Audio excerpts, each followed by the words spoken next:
Greetings all. Welcome back to another episode of the Coptimizer Podcast. It's another good one. I say that every week, but every week it's true. I guess if I ever get on here and say, yeah, this podcast, this episode's going to be okay, I don't think anyone, I might lose a few people right off the bat, but Scott Medlin, thank you for being here. Oh, I'm excited to be here, Patrick. Really am. So Scott is a Marine Corps veteran, police officer veteran, author, and a bit of a fitness and wellness renaissance man, which I really appreciate. And that's kind of what we want to dig into today. But maybe take a couple minutes and introduce yourself to the Coptimizer audience. Yeah, absolutely. I'm just like you said, a Marine Corps law enforcement veteran. I was in the Marines from 2001 to 2007. I was actually in the reserves, but Operation Iraqi Freedom kicked off and I got activated twice. So I got pulled out of college twice to go serve 2 deployments. Well, thank you for your second one service.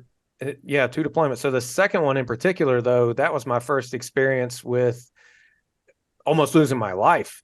And when I got home in 2005, I wasn't doing very well. I mean, I thought I was, but I thought everyone else was the problem.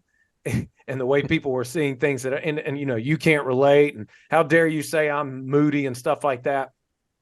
A year after getting home, I'm still reliving experiences from Iraq, and I didn't know anything about post-traumatic stress or anything. And then my dad said, "Hey, I'm losing you and your brother," because my brother was there at the same time I was. And same unit, or were you guys? Yeah, same exact unit. Wow. So he said, "I'm losing both of you." And that was a wake-up call.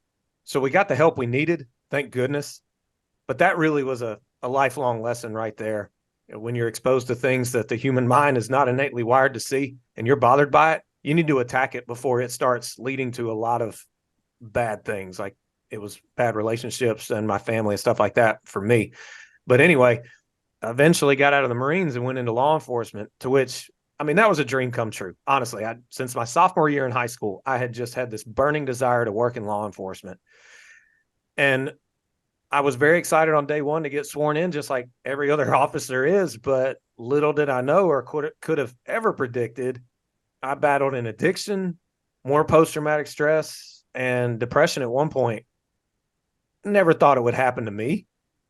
And so when I learned in 2020 that 2019 had been such a deadly year for law enforcement in regards to suicide, I said, "Oh my gosh, you mean I'm not the only," I felt like, "Oh my gosh, I'm not the only one struggling here."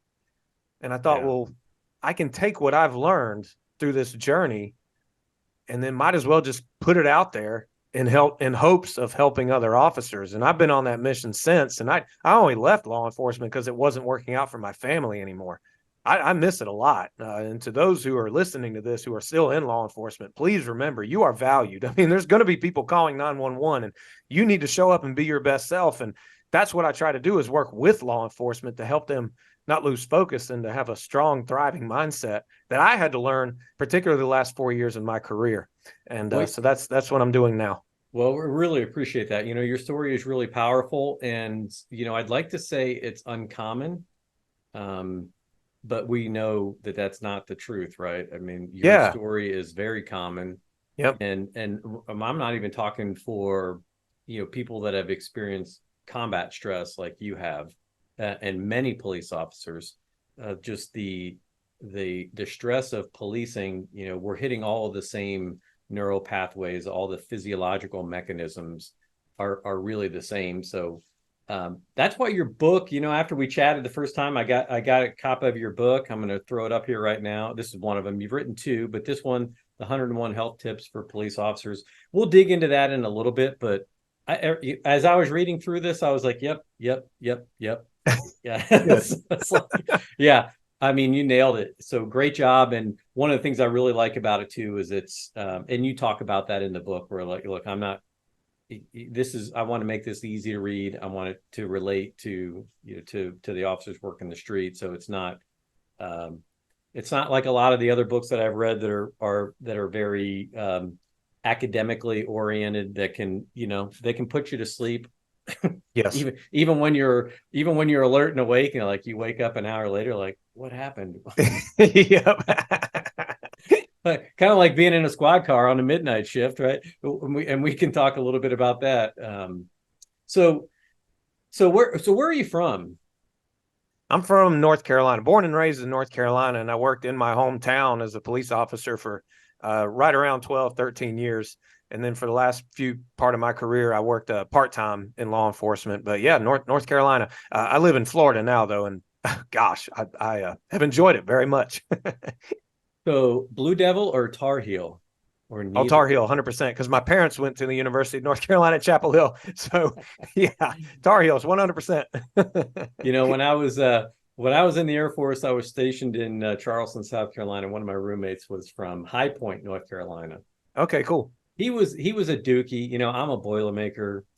Um, it led to a lot of interesting conversations, but yeah, that was before I grew up in West Lafayette, which is where Purdue University is. And Right. eventually, I went into the service, came out, and then went to Purdue. One of my sisters went to IU. And so we have a nice family rivalry in Indiana. And I did root for the Hoosiers back before I became a Boilermaker. Only when it was convenient, though. Only way. I was a Hoosier bandwagon fan. But not, after I got to Purdue and graduated, you're not even allowed to do that anymore. Yeah, right. Well, so I like to bring up rivalries. Yeah, I understand. And when people ask me, Blue Devil or Tar Heel, I say Tar Heel because my parents went there, but I went to the University of North Carolina at Charlotte, and they used to not have a football team for the longest time. They only started having football back in 2013. So now I really have to be true to the school and say I'm a 49er fan when it comes down to it. But, when someone says Blue Devil or Tar Heels, Tar Heels the 100% whole way. They've run some good squads out there last couple of years. Yeah. Not bad at all. Anyway, I digress. I don't want to take us too off. So you joined the Marine Corps Reserves. Was that like right out of high school? Were you doing that to go through college, or what did that look like for you? Yeah, the whole plan was to. I went through Parris Island for boot camp just a week after graduating high school. So people went on senior week to vacation beaches. I went senior week to Parris Island. June, July, and August at Parris Island. My gosh, I'll never forget it. Well, there is a beach there. Oh yeah, sure. I didn't see it, but anyway. But the goal at that time was go in the reserves, get through college, and then become a commissioned officer. So I actually did the first 6 weeks of the platoon leadership training that the Marine Corps officers to commissioned officers, and I went through that. But the deployments just totally threw everything off, and I don't mean that in a bad way. Looking back, I learned a lot. The war is awful, but a lot of Marines and I realized just how precious life is, and for those of us who made it back, we do what we can to honor the fallen and live the best life we can, and that also means tackling the mental health challenges that come with it. So that was my Marine Corps adventure right there. Well, that's the old saying, right? Life is what happens while you're busy making other plans. Exactly. And, and you just sometimes you just got to roll with it. And of course, our country certainly appreciates your sacrifice and the sacrifice of all your fellow Marines. Yeah. So 2003, you did your first deployment, and that was to Iraq, or it was. A lot of us were getting there January, February of 2003, and then the invasion happened in March 2003. So it was all part of the invasion, and then I think every single Marine after the initial invasion went home for the most part. A lot of Marines went home, and we thought the Army would come in and occupy and make the transition as smooth as possible. I'm speaking very loosely here, but a lot of us didn't anticipate going back. And then whenever we heard the Marine Corps units were going back, I mean, I knew it was only a matter of time. And the company commander at one of our reserve trainings said, I'm not going to volunteer us, but we haven't received any orders yet. And all of us, I was a radio operator. So all of us radio operators are looking around at each other like, we're going back. There's just no way around it. We're going back. Sure enough, year and a half later, we go back. What was it like between the first deployment and the second deployment? Because I have a lot of friends that were there as well, in different time frames, and really kind of talk about some of the stark differences in the deployments, and really even just like in like what a year like the difference a year made. Oh yeah, kind of crazy looking back at it. yeah, it really was. It really was. I mean, the invasion, no problem for the most part. I mean, yes, sadly there were Marines and soldiers and other U.S. service members killed and contractors killed, and it was horrible. But overall, the mission was just it's not like the Iraqi army put up much of a fight in the grand scheme of things. But then, gosh, that rise of insurgency and just not knowing who the enemy was at that point, it was horrific. And then the roadside bombs, that was a tactic that couldn't ever really get on top of strategy wise. Like, they were out there following the years after the invasion. When I went back in 2005, it was just a heck of a lot more dangerous than what it was prior to the invasion, and or what it was during the invasion in 2003. And I was amazed at how much more dangerous it was. Yeah, obviously I wasn't really planning on talking about this, but while we're on the subject, and we can move on, because I think there are a lot of things that you can relate specifically to policing as well. Like, what happens in communities when you don't really have a clear mission in what you're trying to accomplish, or when your community stakeholders are not aligned with you and what you need to get done, right? It allows the opportunity for, your ne'er-do-wells, as a friend of mine would call them, to cause problems and to stir up trouble. And sadly, I think we're seeing that in a lot of American cities right now, is that there's a lack of mission alignment and focus, and nobody can really agree on what policing really is or should be, and what they want, but for that matter. Yeah. And in the end, who suffers for that? It's the soldiers on the battlefield. It's the officers out on the street, because there's too much ambiguity, and that's a difficult thing to navigate when you're operating in a VUCA environment, right? That volatile, uncertain, complex, ambiguous, and then throw incredibly dangerous on top of that. Yeah, you bring up all very good points. And it's interesting how in Iraq, like, we didn't have enough troops to keep certain areas covered, and they would just essentially the law and order in those towns would just fall apart. Insurgency would come to a rise, and it would be awful. It's the same thing now in some of the cities where they can't get police recruits, and crime's just going up because there's not enough officers. And now you're at a point where officers won't respond to certain crimes. I didn't ever think we'd get to a place like this. It's concerning for sure. Yeah, I tell people, go back, and if you don't think policing is good in America today, go back and watch the movie The Gangs in New York. Right? There is a perfect example of kind of the reason why policing, these Peelian principle models have been so effective over such a long period of time, in that if you don't have members of the public that you designate the responsibilities of policing, then someone's going to do it for you. I mean, yeah, true. That's just human nature. I mean, there are just some actors that will always capitalize on chaos. They'll take advantage of it. They'll leverage power. They'll leverage authority, Yep. and they'll do it any way they can. So, yeah, that does concern me as well. It concerns me greatly, quite frankly, because the problem, unfortunately, is I'd like to say there's a little bit of hope on the horizon, but there's the numbers of people coming into the profession just aren't there.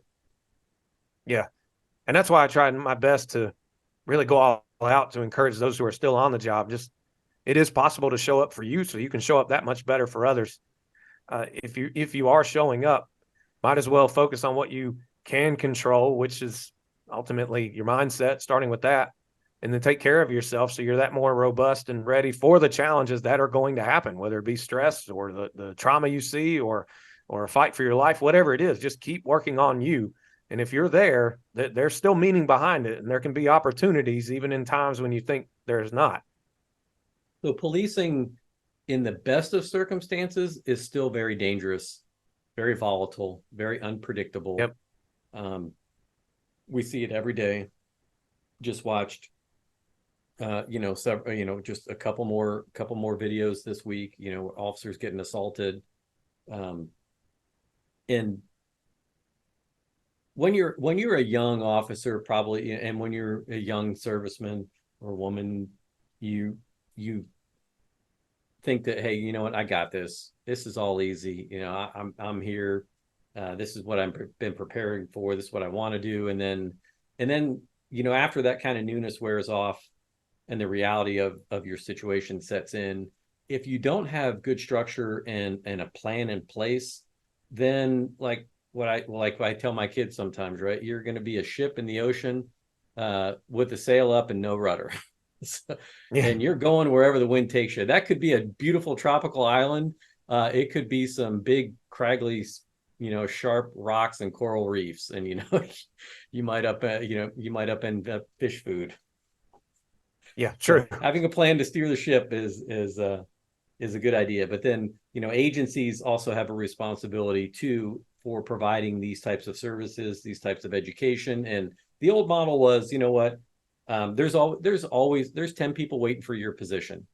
So if it doesn't work out for you, we'll move on to the next person. And now we're finding that really people think this is a new phenomenon, like it just started in 2020. But I've been trying to remind people, like, this has been more than a decade in the making, and we've seen the trends, and just some of these more prolific events have just accelerated this trend. First Ferguson, and you have Minneapolis, Breonna Taylor. These things, they're all compiling. But I say all this to kind of set up to maybe the value in why your story is in particular is so important, because you're in this position where you've got a servant's heart. You really, you've positioned yourself well. You're chasing a dream, and you've gone off, you served your country, you're coming back, you're serving your community. And now, like, bam, I'm starting to go off the rails, but I don't recognize really that I'm going off the rail. The problem isn't me, it's the people around me. So maybe describe a little bit that process, and your dad getting to the point where he's saying, hey, I'm losing my sons, because I can't imagine that would have to, that would really hit home. And maybe you're probably fortunate that, someone like your father, or someone that you really respect and you trust, is direct with you and says that to you. It was said at the right time, because honestly, the family was falling apart. And I mean, I thought it was everybody else's problem, just like I had said. But there was a lot of irritability, living by the phrase, hope for the best, expect the worst, constantly on guard. So hypervigilance, but little did I thought, oh, I'm aware, I'm ready. I didn't know it was a sign of just unhealthy hypervigilant and hyperarousal. I mean, there's that analogy of the speedometer on a car. You keep the car in the red zone. It's not built to last that speed for that long. I mean, it's the same with the human being. Right. But I was doing my best to just, it was always adrenaline. And yeah, he said that. And then all throughout my police career, there were times, nightmares, irritability, and then lack of sleep, which ended up having its own health problems come out of it. But there were still times when I thought, I'm fine. It's just part of it. And not good at all. That's why I preach, like, be aware and be honest with yourself. Because if you say to yourself, well, I'm sad, well, you can go into a doctor's office and they're not going to say, oh, you're sad, here's some happy pills. I mean, they're going to ask, if it's a good doctor, they're going to ask several more questions to get down to the root of it, if it's a good doctor. Well, and that's what you need to do with yourself. Blue, isn't it? Yeah. Well, that's a different kind of happy pill. Yeah, right. And if you're asking for those kind, then you've got, there's an underlying issue there that you probably need to address from a cardiovascular perspective. So I make a joke about it, but even that is something that is an early indicator that something's wrong. Yeah, absolutely. So be honest with yourself and say, this is bothering, that's bothering me. It's not that something's wrong with you. It's just something's bothering you. And you might not know how to fix it, or you might not know how to go about finding a solution. That's fine. Fortunately, there's plenty of resources out there. The main thing is don't give up. Just keep one step at a time, show up. And I'm proof that if you get the help, or if you challenge yourself to not settle for the pain, the stress, there's light at the end of the tunnel. There is. And on the other side of that pain is success you never thought possible, or fulfillment as well. Well, and my dad, he used to tell me one of his favorite things. He had a lot of sayings, right? My dad was a Korean War veteran. He never talked much about his experience, not until much later in life. But he always had. It seemed like he had the right thing to say at the right time, the right moment. And that's when you said your dad mentioned that to you, it really got me thinking about my dad there for a second. But like, Patrick, you can lead a horse to water, but you can't make it drink, right? So isn't that the truth? Yep. So when I come back to, so when I start thinking about, all right, I did my first wellness presentation for my police department. I think it was in 1998. And it was because I stumbled across a couple of books. I've talked about this previously, so I won't go into it, but I became like this nutrition zealot. I was the guy that was beating everybody over the head. You gotta read this book. And so I'll do it with yours too, right? Like, you gotta read this book. But I was just fortunate, right? I stumbled into it because while I was really curious about being fit, because I wanted to be well prepared for working the street and for making my SWAT team, and then being successful in that environment. I started to learn some things through trial and error, but also through the wisdom of others, right? Which you get in books. So read, everybody, pick up a book. You should always have at least one book on your nightstand.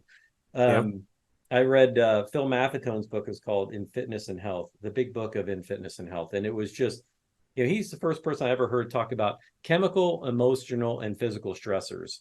And he's also, this was in the 90s. I mean, and he's the guy that trains triathletes for a living, and world-class triathletes.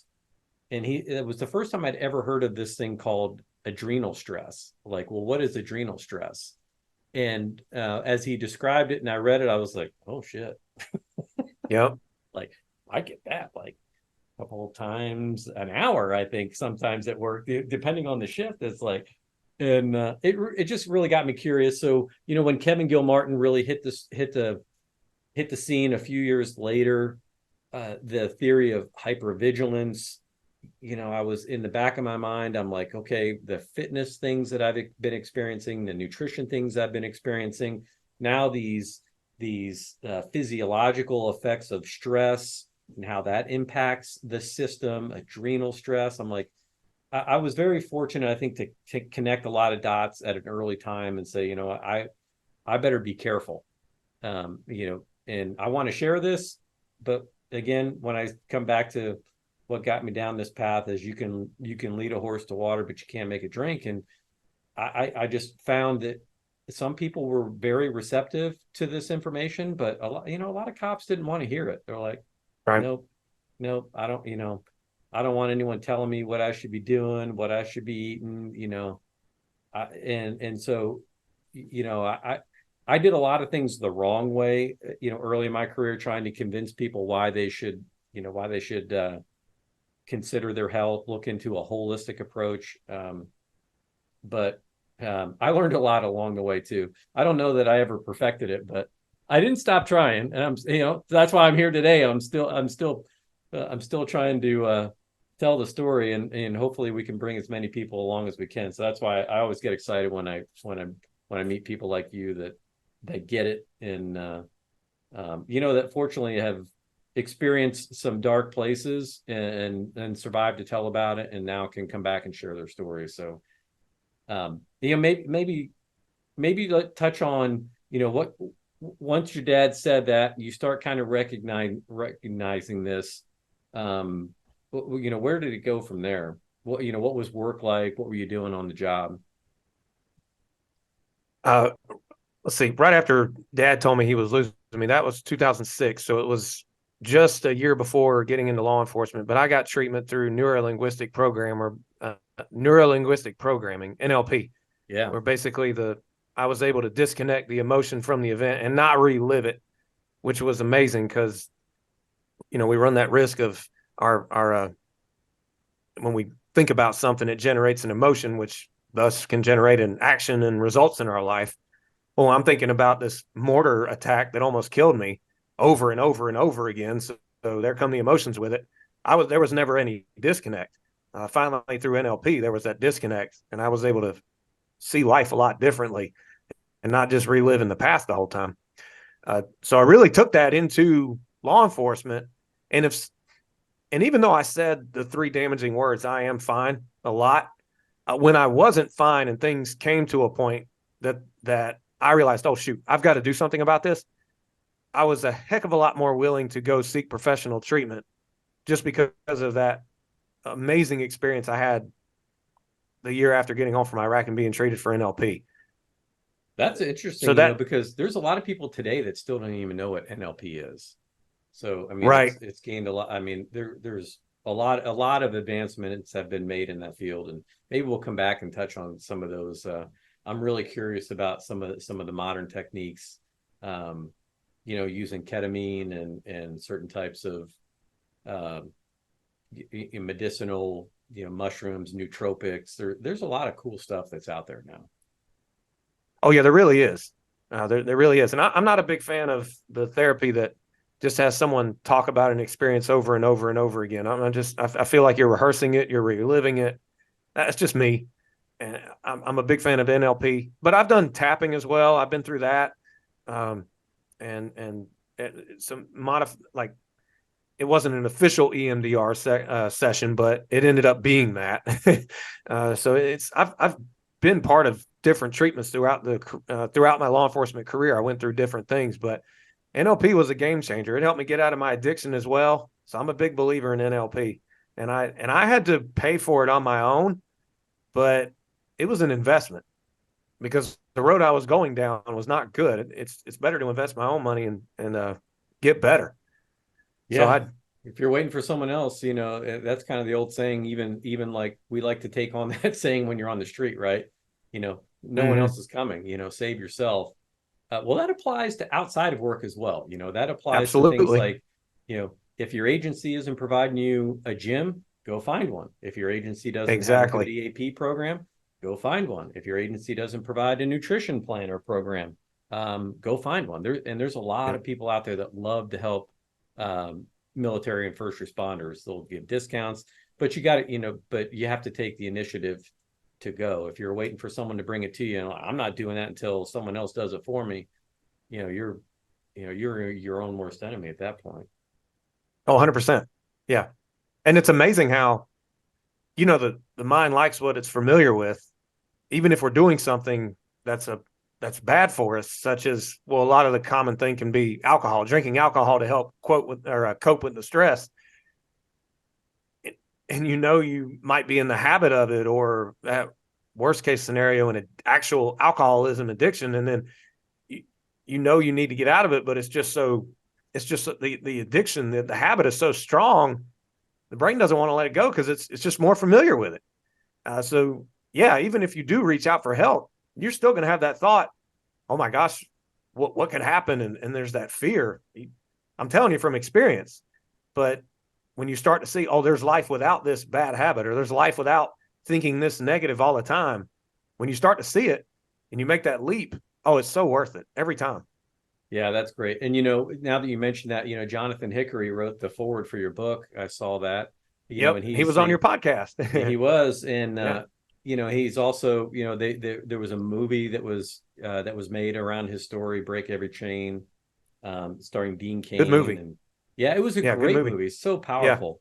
Yeah. And now it's kind of like, all right, when I was chief, we on day one when we swore a new officer in, we made a big ceremony out of it. It was really not just for the officer, but we wanted their families to really feel like they were going to be welcome and part of the agency. So, we had a great, we had, you know, all the official fun stuff. And then we did a tour of the agency, but then we would we would host a lunch, and we have a local psychologist who is Dr. Will Miller, and he's going to come on the show at some point, but he's also a comedian in like grew up in the city, New York City. He's a Vietnam veteran, and he is just a fantastic guy, but he's a huge fan of Kevin Gilmartin and Robert Sapolsky. And so he gives an hour-long presentation, not just to the officers, but to their families about, okay, here's what you can expect, some of the changes that you should look for. And then, so, you pre-arm people with the information so they can recognize it when they see it, not after the fact. And we give the family a copy of Dr. Gilmartin's book, and it's great to see things like that. And I know a lot of people are doing programs like that, but it really, I think, but if you didn't have that information, there's it's a trial and error type of learning process, which is very inefficient, right? Because in order for the trial and error method to work, you got to recognize that you're actually doing something wrong, and you can be knee deep in something. But that was me. That was me basically the whole career. There were warning signs, but I didn't know they were warning signs. And then boom, next thing I know, I'm either battling addiction, or several years later, my wife says, I'm thinking about doing this on my own. When our 1-year-old son at the time was in the back seat of the car, it's just like, gosh, I let it get to this. Like, it's just, but then I started researching and learning more about mental health and having a thriving mentality and all this kind of stuff. I was like, gosh, all the warning signs were there. Had someone told me. And that's what I'm saying. Like, you're right. If we just get this information out there, but also incorporate it as in regular way of thinking for police, as in officers never object to traffic stop safety training or going to the range. They never object to that. Yeah, they might object because it's on a day off and they had something planned, but overall, they're not going to object to that kind of training. But then all of a sudden we say, well, we're going to teach you how to be aware of internal risks and internal threats so that you don't end up being a suicide statistic, or you don't end up going through a mental health illness or just some hard time in life, and you don't have the ability to make it out of it because you're settling for it. There's just apprehension. And we just need to make it a regular thing. And I think we can, particularly when we start talking about it more in the police academies. Just be like, you are a human being. You're not immune, and mental health does not discriminate against anybody. But the good thing is, if you get hit with it, you can work your way out of it. But here's some stuff to proactively do to decrease your chances. I wish that training was available when I went through. Yeah, absolutely. And, I've presented with Dr. Gilmartin a couple times now. Awesome. Super humbled to been able to do that. We did a presentation for the IACP Wellness Symposium called "The Blood Doesn't Lie," and it was really about biomarkers, and at the core of that is insulin resistance. Insulin resistance is really your first indicator that, and that's for those that haven't heard me talk about this, or maybe this is the first time you've listened. It's if your blood glucose levels are over 100, then you are insulin resistant. And a lot of times, your typical family practitioner is really not going to be too concerned about your blood glucose until it's hitting 120. But by then you're well down the pathway, and your HbA1c is probably really, really elevated. And Dr. Gilmartin, in his early days, he's since revised his book, and he's really changed his presentation. He talks a lot about the insulin resistant bear metabolic health and how that impacts your psychological health, your emotional well-being. There, and even at the the National FOP did their first wellness symposium, not last year before, and we presented that same program there. And it's amazing to me because Dr. Gilmartin asked this question, like, how many people have been trained on their firearms this year? More, everyone's raising their hand. Of course. On your evac, you're driving. Yeah, everyone's raising their hand. And then he has, how many people here were trained? There's like 500 people in the room. How many people here were trained on how to prevent having a heart attack? And no hands go up. And none. And all these systems are interconnected. So that's why it's so important to keep talking about. And the reason I bring all this up, right, is because again, cops, we do tend to isolate ourselves. We do tend to take that kind of, especially when, I worked nights for, over 10 years, and I loved it. I mean, I wouldn't change anything, but except for the fact that I wish there would have been a way to get better sleep when I was working nights. But you see it, you have people that they get into these spirals, and you're surrounded by negative people all the time. You're dealing with trauma all the time. Yeah. Not just your trauma, you're dealing with other people's trauma all day long, all night long, all the time. And that's, there's just no way you can do that all the time and really kind of be unscathed at the back end of that if you're really not being, doing what I like to call the prehab work, right? You got to put in the work. And cops themselves sometimes don't do, we don't do each other any favors, because what do you do when one of your partners is struggling a little bit? It's especially when I was coming up, it's like you didn't talk about your feelings or your emotions. It was just kind of like, yeah, well, sucks for him. I guess I'm moving on. You just kind of suck up and move on, and no one's like, hey, dude, like you're really being a dick lately. Like you need to check yourself. Like Yeah.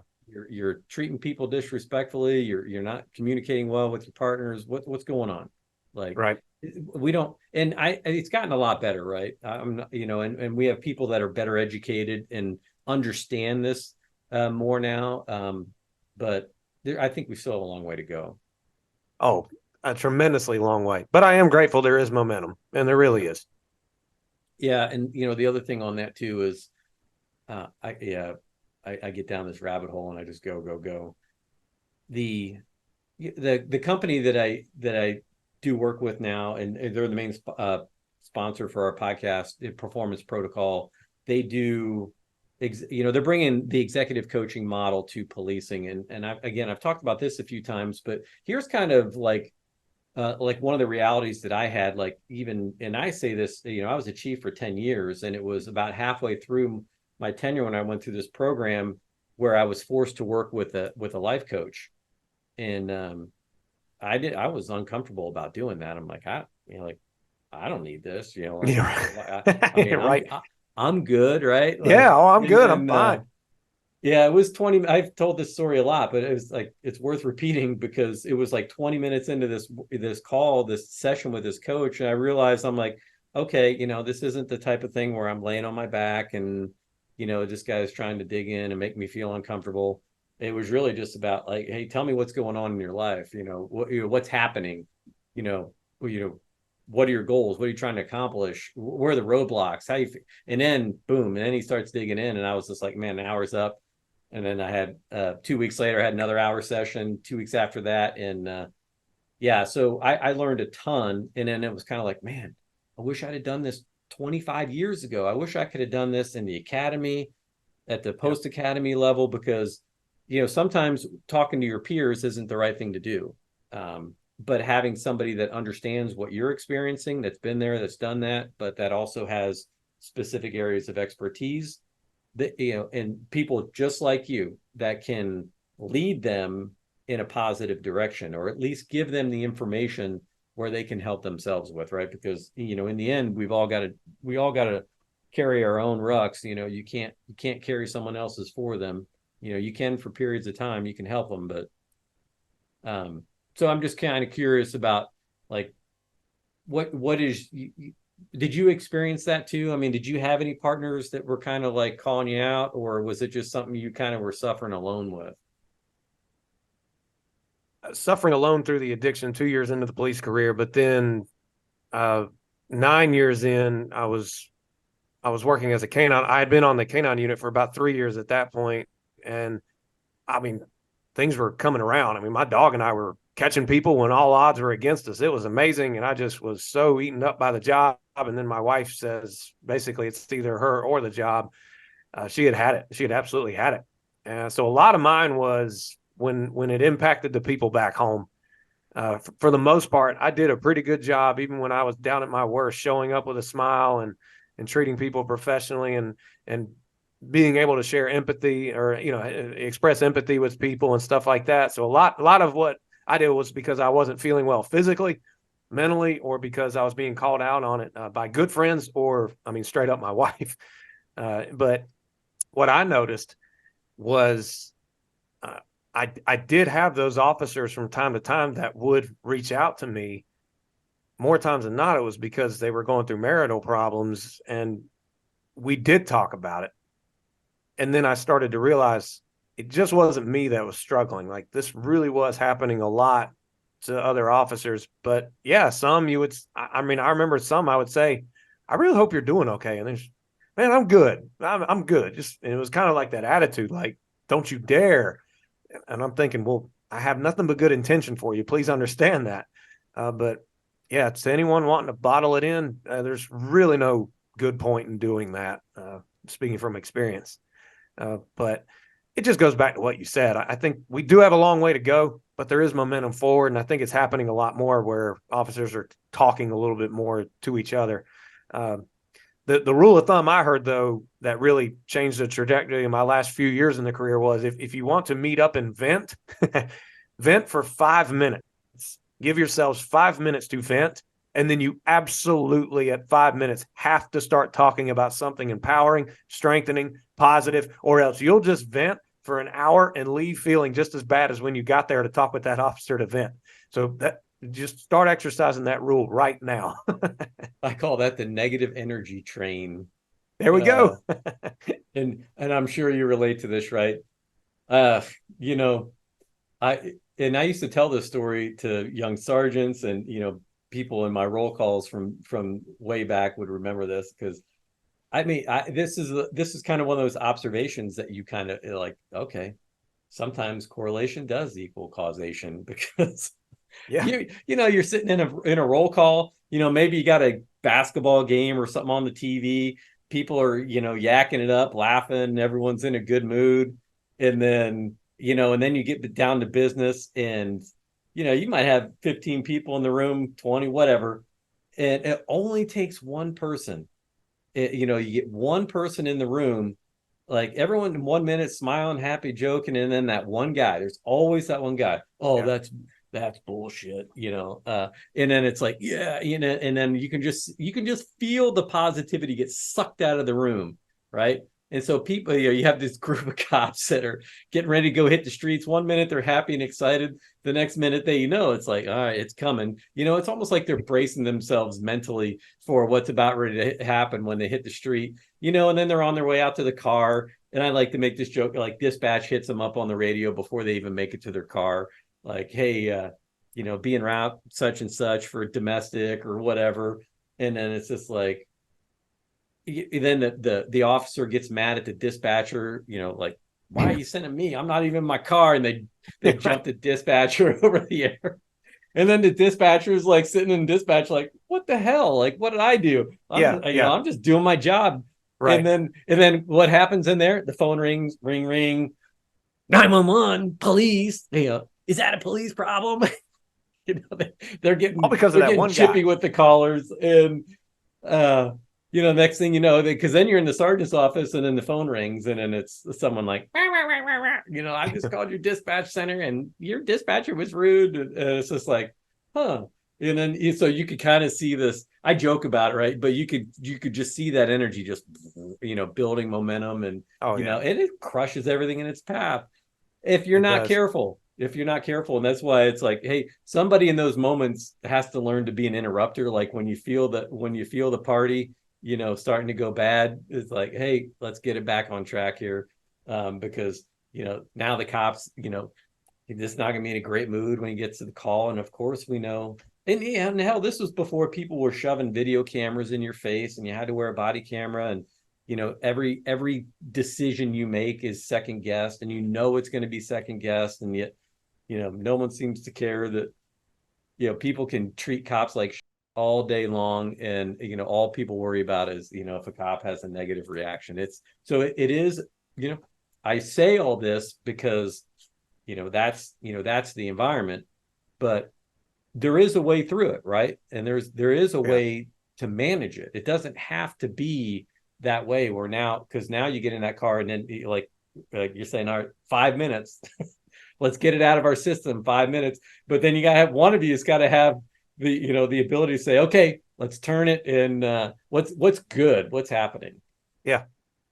And even if there's, quote, nothing good going on at work, talk about something you enjoy doing, or talk about a team that you like and they won, or just mention something that is not negative. And it's so worth it. It's so worth it. It's not always easy. It really isn't. Negative is resounding. Negative resonates. Negative's just what we lean towards. I mean, hence why the news talks about negative stuff. It's just more captivating. But it's just so worth it to be aware of how you're doing, how others are doing, and bring up something positive to break that negative, just like you said, the negative train, or the train of negativity, whatever it was. I mean, that's a good analogy, because it just has a rippling effect. Train. Yeah, it has a rippling effect. And I bring that up everything in its path. Yeah, exactly. And I for one, I made the mistake of letting the negativity get the best of me. I was a year on at the department where I dreamed of working about for years, since I was 15. And finally at 24 years old, I'm there at my hometown department. And a year later, a little after a year later, I quit. I quit there and went to another department, all because I let a group of negative officers negatively influence me, and I made a bad negative decision. I go to this small department and I just walk in. I feel like a kid that's gotten off the wrong bus stop. I'm like, okay, I'll be okay, but something's not right here. And like 3 months into it, I'm like, I made a horrible mistake, all because of that negative energy train. And fortunately, the hometown department took me back after chewing me out for an hour and a half on the oral board, to which I fully deserved.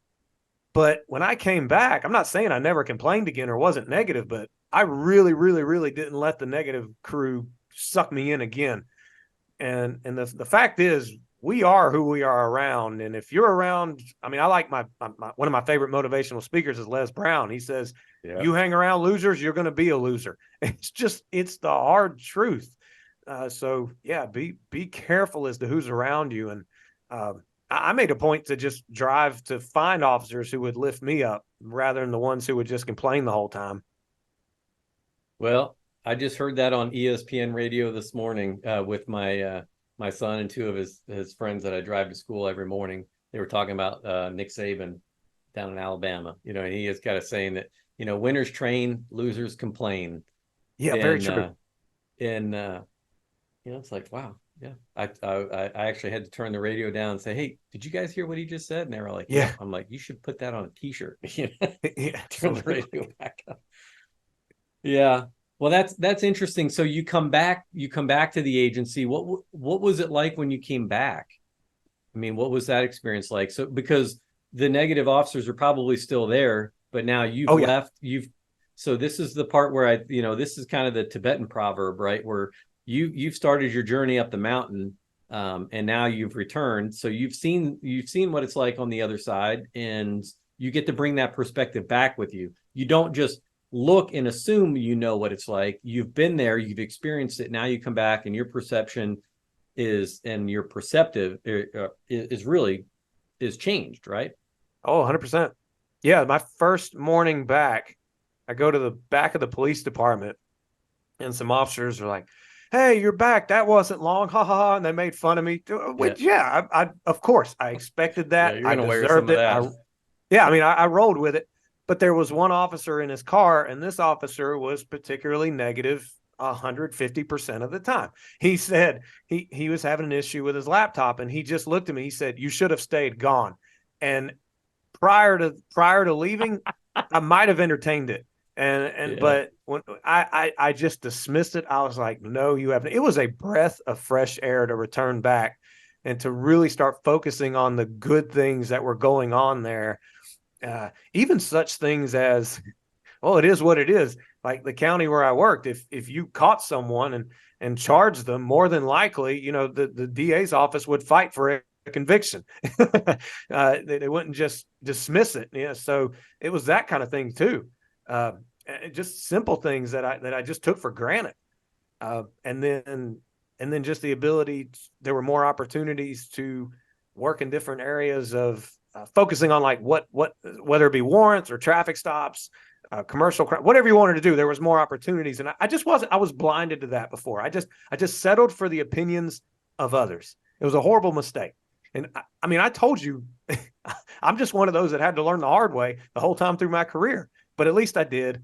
But it was very refreshing to return. Oh, trust me, you're not alone in that. I'm still learning, right? Yeah, true. Yeah, I've made a lot of mistakes, and when you're chief, people like to tell you all the mistakes that you've made. So, and every decision you make, you're pleasing half the people and you're pissing off half the people. So yep. And I figured, if everybody was happy about what I was doing, I was probably doing something wrong. If everybody was pissed off, then I probably needed to make a change. I probably need to take more time, maybe revisit a decision. But, in the end, right. But that's just part of it. It doesn't matter if you're in policing or anywhere else, right? You got to be able to manage yourself and manage your own emotions. And when you let those surrounding you, pull you down, right? Then that's what I call the doom loop, right? You start getting in the doom loop and it's hard to get out of. It really is. Yeah, it really is. You mentioned emotion.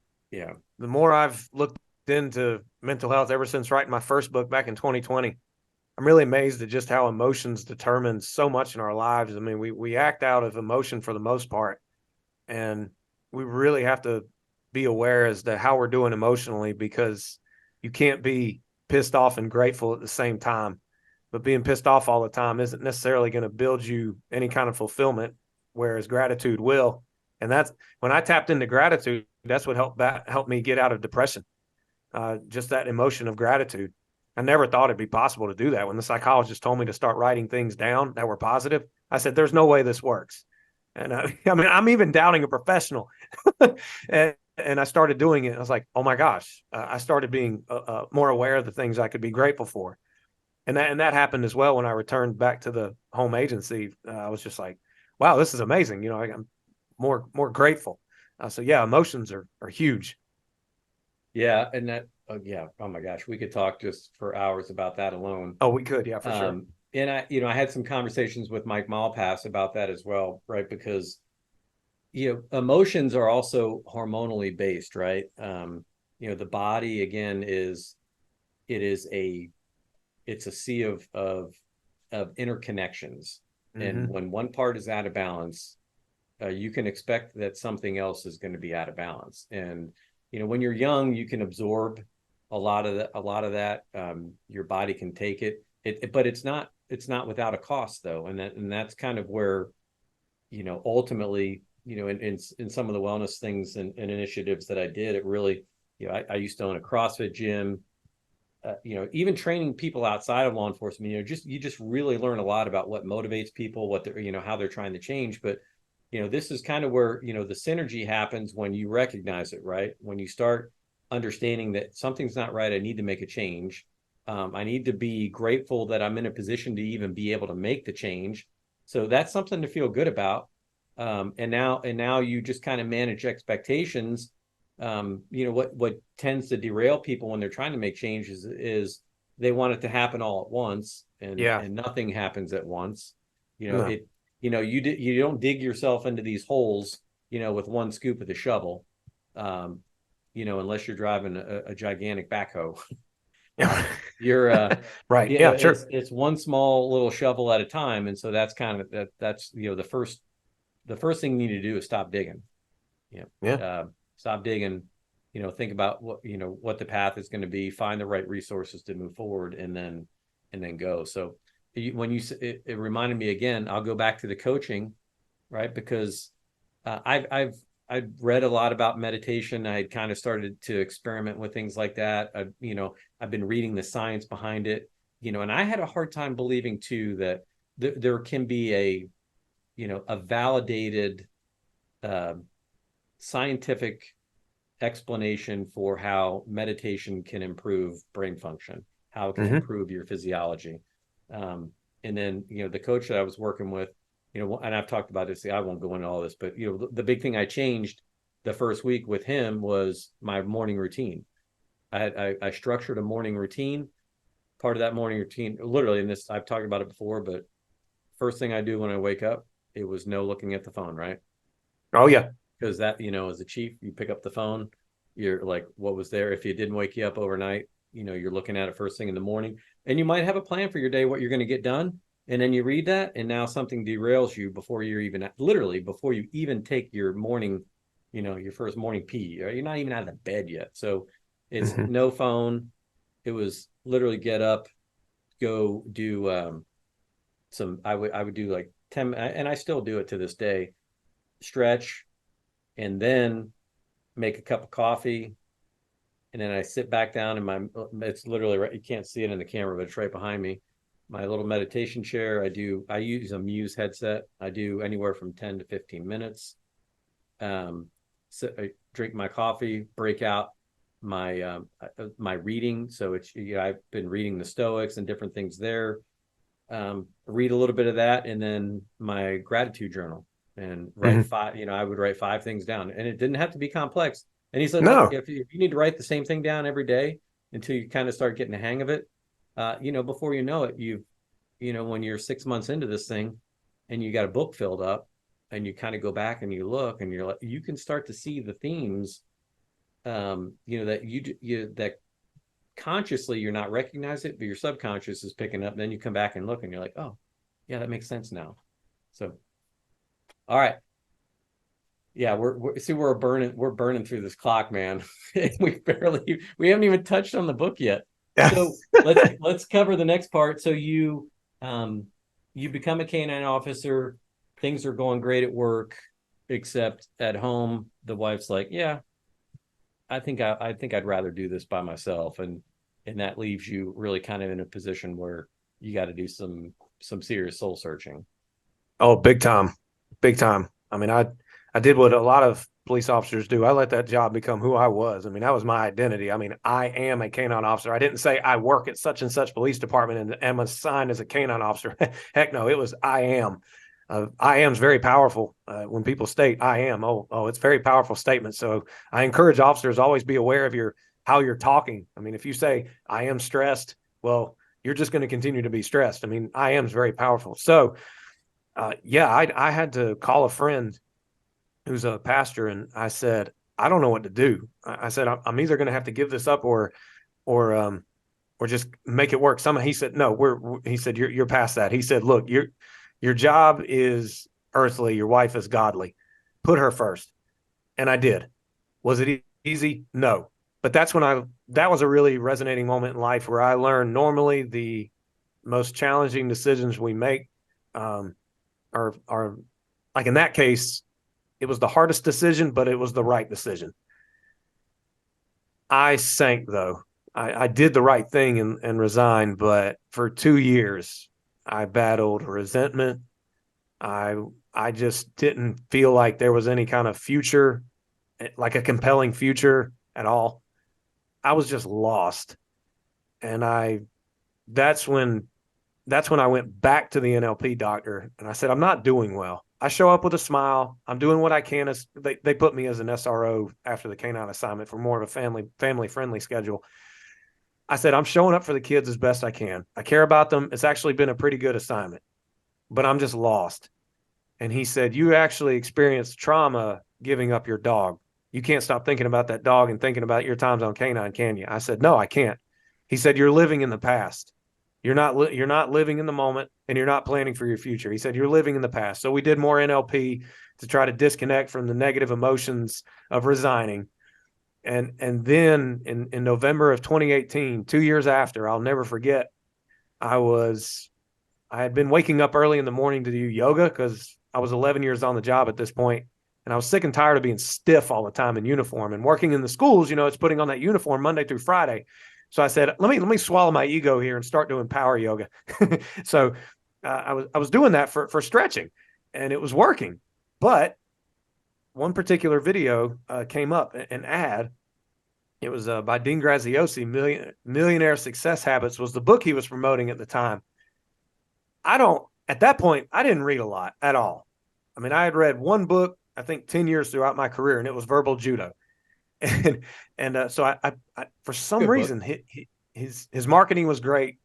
It hit some pain points. I read this book and I just realized how much I had been thinking wrong about things for so many years. Just this limited mindset, or settling for language such as "I'll be happy when," all these different things, and then understanding the concept of your why. What's the reason you do what you do? If you forget the reason, then you can become very lost in other negative emotions and stuff like that. The book just changed my whole outlook. And I said, I've got to work my way out of this funk, because now I'm not only, I resigned from Canine, but I'm not being present to my wife or my son. And heck, she was pregnant with our second son at that point. So it was just like, it's just like, oh my gosh. And so I got the years mixed up, November of 2017. So anyway, I just realized we need to start making this knowledge common amongst law enforcement officers, because we don't really, we work on safety and stuff like that, but how much do we focus on professional and personal development to strive to grow to be a better version of what you were the day before? Like I would hear officers tell me, live your life comfortably, or if you are who you are, that's good, stay that way. No, we need to grow as people. That's where fulfillment happens.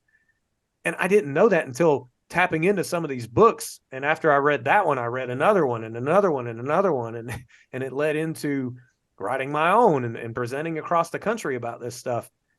It's that was a long-winded answer, I understand, for the story of just resigning from Canine. But the thing is, the pain led to me having to take action. And I did, because you're probably not going to do what you should do. But when you do what you have to do, and you must do it, then things are going to happen when you take that action. And I'm never looking back. I'm not saying challenges won't happen. I'm going through a personal challenge right now, but at least there's that mindset of, I'm not going to quit. I'm going to show up for me so that I can continue to show up for others while dealing with the challenges in life. And that all started just from going through so much pain, realizing that I couldn't keep going down this road. And I didn't have to either. Yeah, so sometimes you just need a dose, right? You just need a dose and something to show you that, okay, there is a better way. And for me, I talked about it earlier, but I read this book, and it had a nutrition plan. And for the experience that I had with that was, the nutrition program that I got on was not the right one for me, and it didn't work for me. And I was having, my results were actually I was putting maximum effort in, and I was getting really, really bad results, and I didn't like it. And so I stumbled upon a book that gave me a different approach, and that worked. And then it just kind of clicked, and I was like, oh, well, this really makes perfect sense. And that's kind of what started me down this path. And then, it's a long way of saying, like, if I would have had a book like this, and that someone would have made me read, like when I was in FTO, or when I was in the recruit program, I maybe I could have. It's not to say that everyone that's going to read it is going to get the same thing out of it, and everyone's going to have their own circumstances they're going to run into.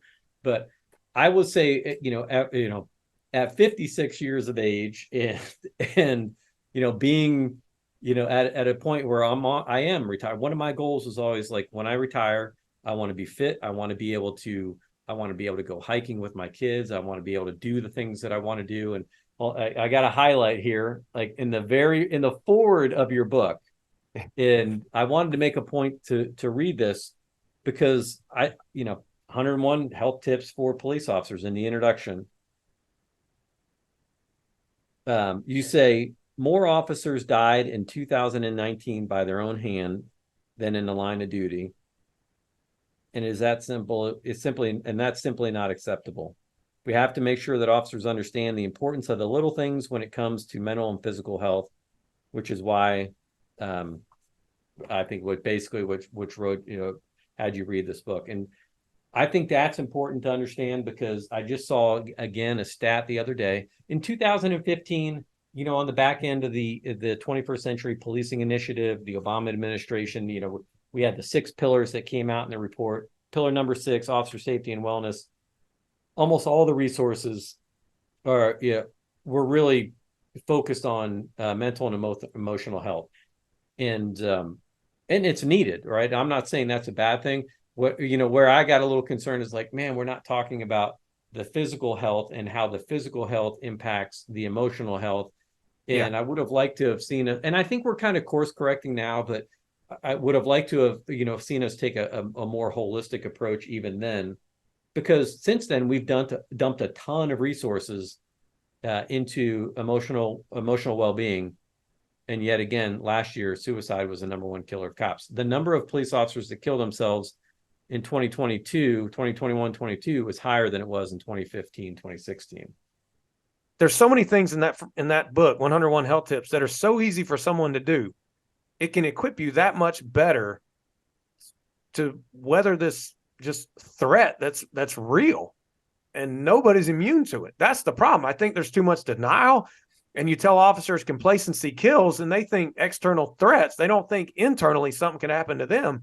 We can't be in denial. We can't be in complacency. And once you get over those two things and you start taking action, like, there's so many things that just you can do that are simple things, but they just have so much of a compounding effect. And that's what I tried to really hammer home in that book, was just, these are not that difficult. Please don't get overwhelmed by some fitness influencer who's talking to you about B vitamins and stuff. Like, you don't need to know everything scientific like that all at once, just small steps at a time. And it's worth every bit of the effort. Amen. And so that's, kind of where, when I picked up your book and I was reading it again, like I mentioned earlier, I was like, yep. And I was like, all right, we got to go through some of these. So I'm really curious. We're not going to be able to hit all 101 today. Maybe we'll come back and do a part 2, but let's just focus on, let's do some rapid fire stuff, and we'll spend the next 15 minutes and we'll wrap this thing up. But I want to give some people some takeaways and some things that they're going to get from your book. And then, just some quick suggestions for how they start down this path on their own, because they might not have help. So your number 1 thing that you put in here, which I thought was interesting, I wouldn't have put it number 1, but it probably would have been in my top 10, is intermittent fasting. Yeah, I'm a big fan. I used to have higher blood pressure, and I started fasting, and not only did I have more energy during the day, but I noticed my blood pressure numbers going down. Now, I can't speak for everybody, but that was helping me. And then I also was one of those that would snack like crazy whenever I was anxious, or just for that comfort food thing. And I found that the intermittent fasting helped me to instill this level of discipline when it came to looking at food as a way to live, not live to eat. So it really helped. And that's why I wrote it first, because at the time when I wrote the book, September of 2020, it came out. I was about a year into fasting and just wanted to enlighten people on it, because I know a lot of more people know about it now. But it was just something I didn't feel like a lot of people knew about, and just felt, hey, there's an option for it, as well as it does help, burn fat, lose weight, that kind of thing. So do you get your labs done? Do you get regular lipid panels done? Oh, yeah, every 6 months. Yep. So right there in North Carolina, one of good friend of mine, Dr. Bill Cromwell, I met him through work that we did with Specialty Health out of Reno, Nevada, and that was kind of part of our Blood Doesn't Lie program. And this is one of the reasons why we offered we call it the police panel. We look at 7 lines of data, precision health reports. They do it. Specialty Health does it. And there are a few other places where you can get it done too. And what I strongly encourage all police officers to do is early in their career, get this panel done. If your agency's not going to pay for it, you can get right online. You can go to Precision Health Reports. You can call up, hit up Specialty Health and say, hey, I want the police panel, and have it done. It is offered through Performance Protocol if your agency is one of those agencies that's on board with that coaching program. But there's no reason to go get it done yourself, because what it's going to tell you is what your insulin levels are, what's your HbA1c, what's your resting blood glucose, and your APOB, because it's important to have a baseline to know, well, do I have any risk or not? And what are some underlying risks? So when we did this, I didn't make it mandatory. I certainly wanted everybody to do it. But we found a lot of things that people that were undiagnosed and people they didn't know. 60 to 70% of police officers right now, depending on which data you look at, are insulin resistant and they don't know it. Insulin resistance is, we won't go into the process, but it is the predecessor to it. Really, it's telling you you've got inflammation in the body. There's a lot of things that contribute to it. One of the best things you can do to control your blood sugar is to fast and to do intermittent fasting, or what we call time restricted eating. Great resource, Dr. Jason Fung, and there's others. There's a lot of great information out there now. So you had great success with it. Number two, spinach and kale. That's just what everybody wants to hear, right? They'd rather walk into the shop, grab one of the donuts that one of your favorite neighbors or your community supporters brought in. Thanks for all your help. I love you. Here's some donuts. We want you to eat some old crispy oil, some flour, some sugar. Oh man, but it tastes good, doesn't it? Oh yeah, it sure does. And I mean, hey, I am a huge fan of Krispy Kreme, but I make sure it's not a regular thing in my diet. I joke in the book about, your parents probably, if you had good parents, they'd tell you to get your veggies in. Nothing's changed. It's just, we go with my thing was also not a matter of only when it comes to vitamins and minerals and just healthy eating, but we go into such adverse conditions in these homes, particularly when you work patrol, and your immune system is exposed to just so much. Why not build it up with healthy eating rather than all that sugar that's just going to weaken your body, weaken your, build yourself up. So yeah, that's why I wrote number 2. Get your greens. So you're going to appreciate this. So this has been one of my go-to meals for over 20 years. So and again, I'm not sponsored by Vitamix, and I know there's a bunch of different blenders out there now, but I have a Vitamix blender, and here's what I do. And I've changed it a little bit over time, but you can go to any grocery store and you can go into the produce section. You can get the packets of the organic. Sometimes they're called power greens or whatever, but mixed spinach and kale, sometimes some Swiss chard, some other things that are in there.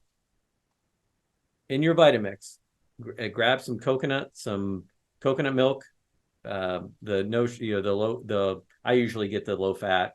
It doesn't really matter. It depends on what you're doing, but if you're good with dairy, whole milk is fine. There's a lot of reasons, but anyway, I do coconut milk, 2 gigantic handfuls of the spinach and kale, 3 or 4 raw Brazil nuts, 3 or 4 raw macadamia nuts, a couple of scoops of protein. I cycle. Sometimes I do plant-based protein. Sometimes I do whey-based protein. And then frozen mixed berries, blueberries, raspberries, and sometimes it's strawberries, blackberries. There's different combinations you can get. But I always buy the frozen ones, organic if I can get them. And then I pour a cup of that in there. And then you can throw in some cinnamon, you can throw in some spices.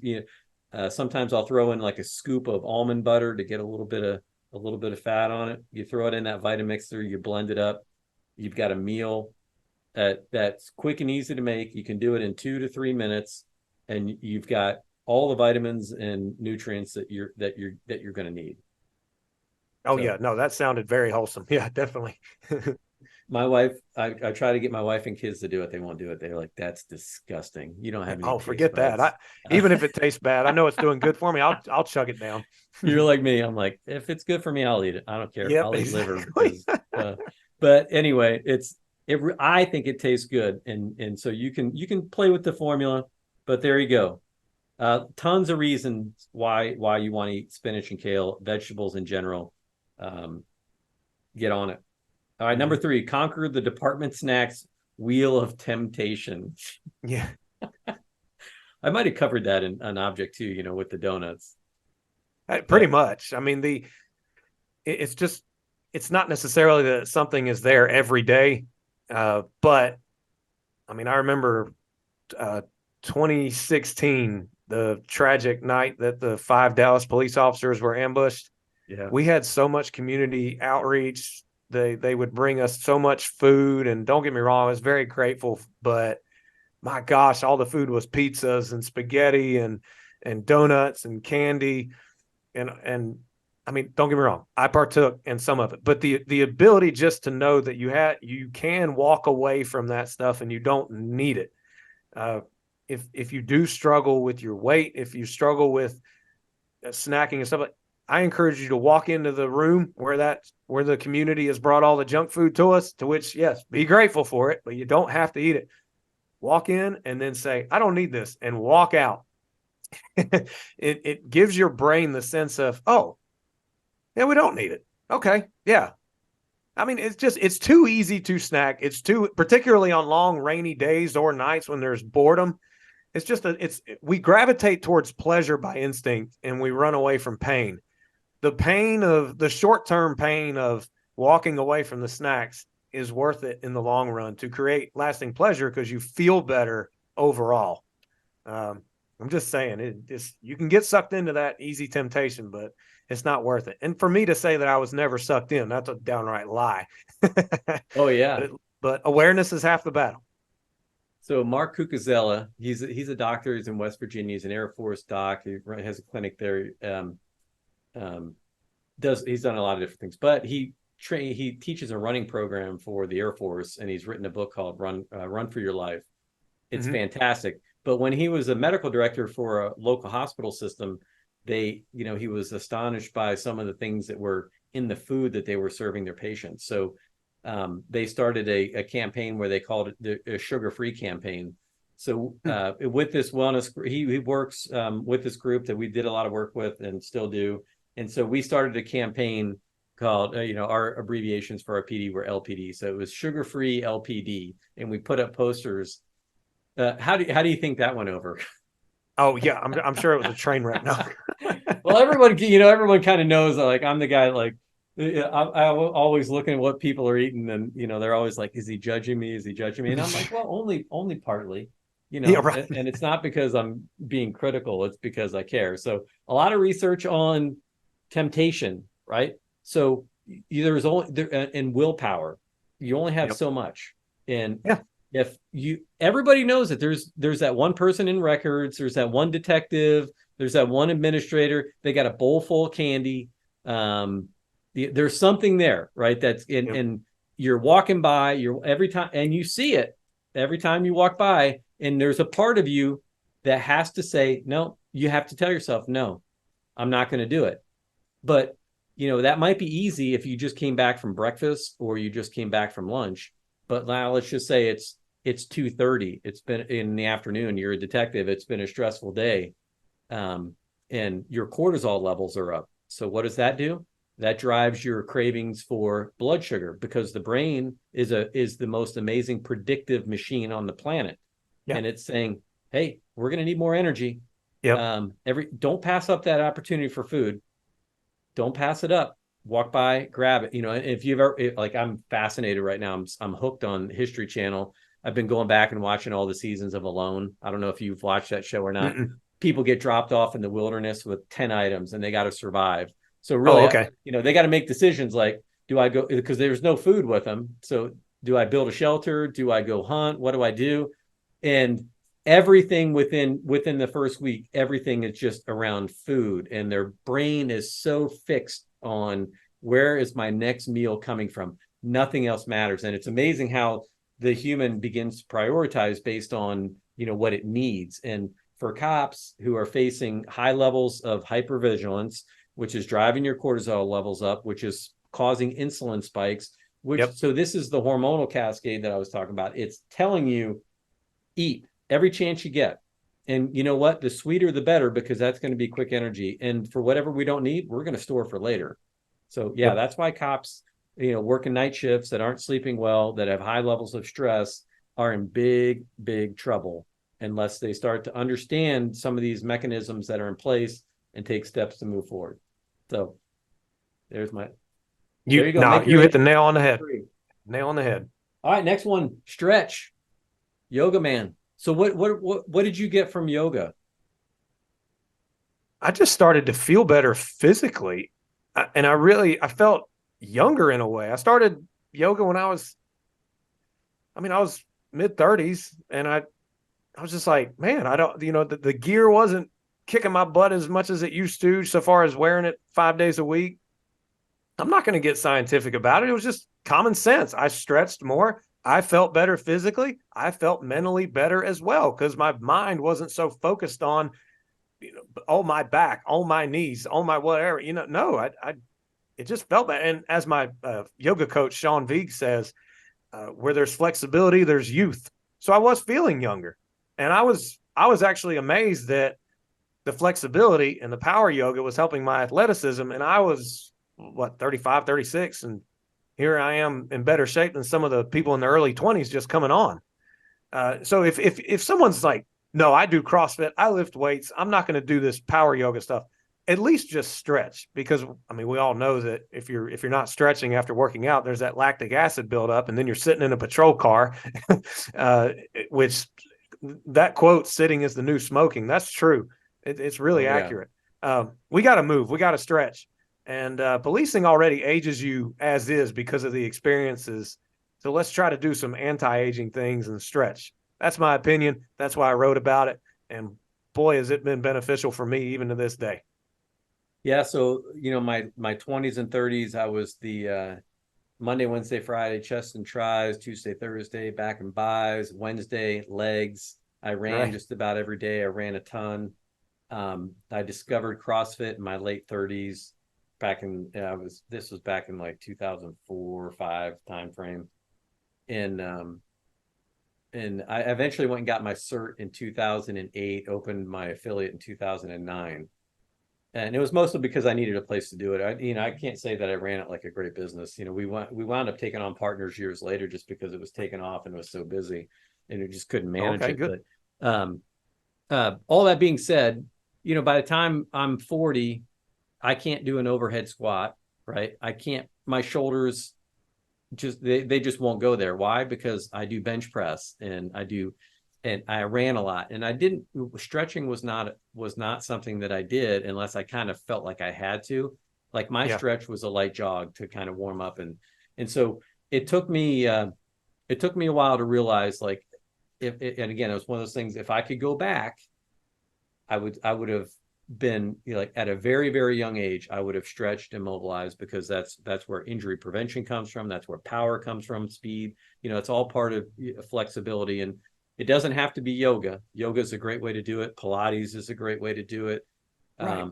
But just like what I do in my morning routine, I've got a couple of references, like Dr. Kelly Starrett. His work is amazing. I think he's got a book out called Move for Life. But tons and tons of tips in there. He's a physical therapist that focuses on injury prevention through mobility, flexibility. So, yep. All right. 6 is exercise. We kind of just covered that, but why, exercise. Oh man, I could talk about this one for days on end. Oh, we could. Exercise was the one of the top things that has helped me through every challenge in life, just not to give up.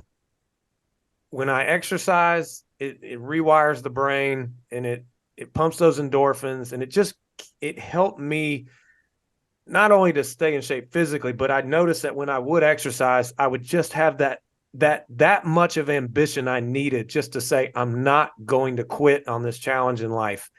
But another reason was, honestly, I was scared to death working during my career of being that officer who would be in a fight and be the first one to run out of breath between me and the bad guy. And that was an incentive for me as well to stay in shape. I just did not want someone I care about, like my wife, my kids, to learn that, well, Scott was killed because he gassed out in a fight and the bad guy got the best of him and stuff like that. Was an incentive enough as is on the job. But for emotional health, it's been a game changer just all throughout my life. So yeah, but like you said, we could talk hours about exercising. And the thing is, a lot of people tell me, officers in particular, I don't have time. I work 12-hour shifts. you don't need an hour, hour and a half to exercise. Sometimes I work out in the mornings when I'm in a pinch or a crunch, 15, 20 minutes. And it just gets something in there. It's better than nothing. Yeah, those are the same officers. Like, hey, do you have a credit card? Do you pay off your credit card every time? Well, and hopefully they do, right? Hopefully maybe they're going through a financial wellness class, what they do, but it's the same principle. Pay now or pay later. You can tell me all you want that you don't have time. And there may be days, absolutely, you don't have time. But exercise is about consistency over time.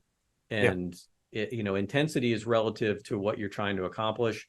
But if you don't exercise, you're going to pay for it. And if you read Peter Attia's new book out, it's called Outlive. He talks about this a lot. Of everything that you do in life, there is no medication, there is nothing anyone can prescribe to you that is going to be more powerful for long-term wellness than exercise. Yeah, we could throw sleep right in there, but exercise is king. Now, I'm going to tell you. So here's another. I'll throw another book up here. This is an older book. This is written by Dr. John Ratey. He's a Harvard guy.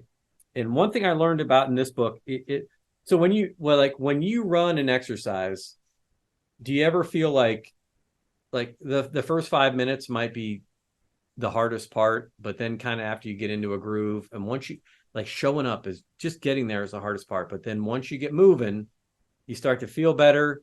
Maybe if you're doing a really hard workout, you question yourself in the moment while you're at it, but there's never a time on the back end in those couple hours after exercise where you regret having exercised. You ever had a moment where you're like, oh man, I wish I wouldn't have gone for that 3 mile run or that? Oh, of course not. Run. No. Showing up is always the hardest part. But after every workout, every Brazilian jiu-jitsu class I went to, every Krav Maga class, whatever I did that was physically active, of course, you're now 9 round. I used to be a member of 9 round for a while. Yeah, every time showing up was the hardest part. And then after you leave, it's like, so glad I did that. So there is a scientific explanation as to why sometimes you get some of your most powerful thoughts, your most powerful emotions, in the period of exercise, prolonged exercise, and post-exercise. And it's there's a hormone called brain-derived neurotropic factor, and it's the base chemical for your GABA, your serotonin, your dopamine, for your main brain hormones. And it's the good hormones. And it's produced in the stomach. And the best way to produce it is through aerobic exercise.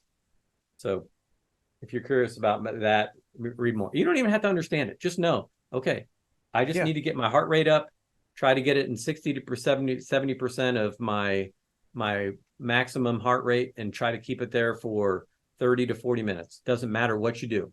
It can be for a brisk walk up and down stairs, go for a jog, play a sport, do something where you keep that heart rate up. That's the best way to do it. All right, your next up was yoga. Since we've already covered that, we're going to go to 8, which is weightlifting, which is kind of like all of these things are associated. I'll go back to Peter Attia. If you want to protect your brain long term, what's the best thing you can do? Maintain as much lean muscle mass as possible. Why? Because that's how we clear glucose from the bloodstream. It's the most efficient way to clear glucose. That way you can control your insulin levels better. And that's how you protect your brain. Yeah, exactly. And then there's the whole strength factor behind it. Work on your physical strength, not only for job performance, but I learned that it helps our skeletal. I mean, it helps our bones, bone health. And that's good. Because you have a lot of weight continuously, shift after shift, week after week, month after month, year after year, wearing that uniform. Strengthen your body for it so that it does not become some damaging chronic stressor on you. It's worth it. Show up. All right. Number 9, deep breathing. Oh, this is so big. All the times I went through therapy, they said, you are breathing so shallow. Sometimes and then just how much a deep breath can slow you down so you can actually collect your thoughts and not work off such hyper negative emotions. Breathing is one of those we could talk for hours about as well. but just to be able to reset your nervous system as much as possible within 4 rounds of box breathing, it's amazing the benefits. Yeah, Mark Devine, he was probably one of the first people that spoke about this in the tactical space, retired SEAL commander, and he talked a lot about box breathing and, the power of that, the power of breath, really. And there's been a ton of research that's been done. Yeah, I would go back to some of my earlier episodes. Again, Mike Malpass, Dr. Catherine Plua, Yalise Balbon from Stanford. Yeah, just tons and tons and tons of good. Oh, man. Yeah. All right. And the number 10, we kind of covered it already, but I'll say this. It was walking. The more I did research about ways to relieve stress and help your body and your mind, walking was one of them. I said, you've got to be kidding me.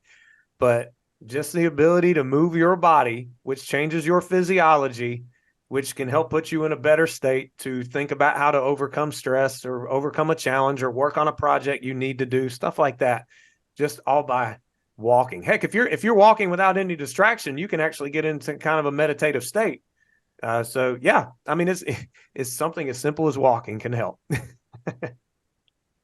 That's why people that have dogs live the longest, particularly if they walk their dogs. If they walk their dogs, yeah. Now, well, there's a guy like that. There's a social component there too. Oh, absolutely. Well, there's a guy I cite in the book, Thomas DeLauer. He's big on YouTube and really, really fit man. He talks about walking. I'm like, here's this intense bodybuilder essentially, and this dude's talking about why he walks.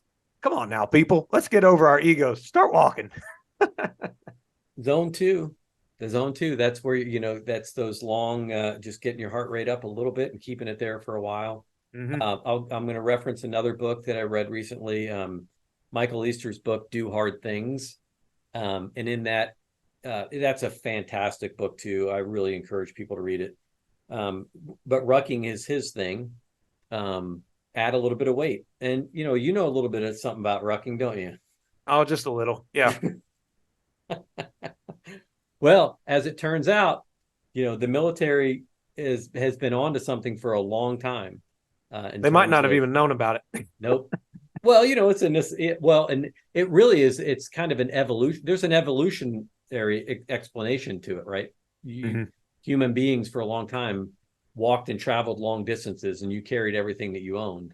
You followed the food sources, and so there's it's just built into our DNA. So yeah, grab a weight, throw it on your back, or just go walk. All right, now I'm going to add one that you probably have in there somewhere that I would probably have put at number 1 or number 2 personally. And then we'll close it up. We'll wrap it up from there. And that would have been sleep. And we've already kind of talked about sleep a few times, but I can't remember where sleep is in here. It's in there. You're close though. Yeah. Yeah. And you did talk a lot about vitamins and stuff, which I think is fantastic. So basically, in short, I'm not even going to go into all the stuff on sleep. We've covered that before, and we're going to be covering it again in a future episode. Yeah, you got it right at number 20. I knew it was close. So, listen, we're going to have to do this again because we only got through 10 and there's 91 more to go and probably 100 after that. Yeah. So, where can people get a copy of your book and both books? You've got another book too. I've actually written 4. All of them are on Amazon, self-published on Amazon. And yeah, I mean, they're all quick reads, but I made them they're not quantity, they're quality. And that's what I wanted to get, was because you could hand an officer a 400-page book and say, read this manual on health or what. It's just like, it's just too much. I get right to the chase in every single book. And but they're all on Amazon. All right. Do you have a website or anything that you also do speaking engagements, right? So if people are they're looking for a conference speaker or someone that can come out and educate the their troops on what your experiences are and what you're doing, how would they get a hold of you for that? Yeah, my website is thescottmedlin.com. And yes, I've very much enjoyed going out and speaking. But what I find the most rewarding is that officers come up to me after the presentation. They say, "I'm glad you brought this up. I'm glad you brought that up," because it changes their way of thinking. Like it breaks them out of their comfort zone. And I challenge a traditional way of coping with stuff, thinking about stuff that a lot of law enforcement has. And trust me, a lot of it is because of the mistakes I made. I'm not some self-righteous know-it-all. But yeah, I mean, I just spoke in Kansas 2 weeks ago. I'll be heading to Vegas twice in 2 months coming up this fall to speak at big conferences. So it's called the 10 Code Mindset. And it's really all about stop surviving, stop settling. It's more about human growth, and you can overcome a lot more than you thought possible because you're working on you each and every day. Thus, you show up that much better for people you care about and the public you swore to protect. And that's really what I harp on. So thescottmedlin.com. All right. I'm just going to leave it right there because that was a great closing. So thescottmedlin.com. Appreciate your spending some of your valuable time with us, dropping some knowledge bombs on us, and everybody, they know how to get a hold of you now, and hopefully they'll reach out and use your books and your information and your story as a springboard to maybe help themselves and help others. So speaking of the 10 code, until next episode, I'll be 1042. Thanks, everybody. Log into www.performance-protocol and learn more about how to bring this program to your agency and community.